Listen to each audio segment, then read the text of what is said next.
Let's go to David, Tampa, Florida, the great WFLA. Go. Yes, sir. Thank you very much. The great one. And I just want to say you're our Thomas Jefferson. Well, you're very, very kind. Thank you. I wouldn't say that, but go right ahead. You've really inspired me with the Liberty Amendments. I ordered 6 copies of it. Holy and on Tuesday, I presented to a local 912 group there in Tampa. And initially, they were a little skeptical because they were pretty despondent over everything that's going on. But I used a line from your father's book and told them about the bloody feet, the trail left by the bloody feet of the marchers to Trenton, and said, we're not there yet, so we need to keep fighting. And that really inspired them. In fact, 3 of the copies of the books walked out the door. People wanted to borrow them to read your book. So, and the other ones I gave to the library.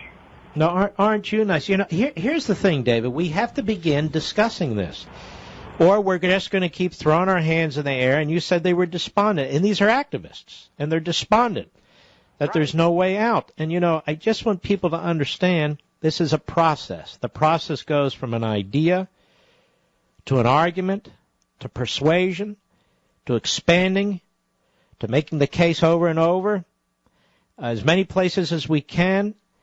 We are an army of millions. We are an army of tens of millions.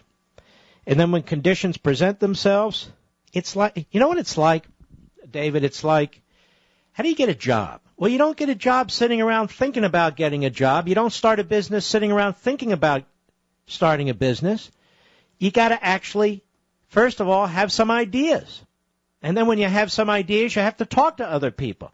You talk to other people, and that leads one thing to the next. Networking and so forth. The same applies when it comes to our political system.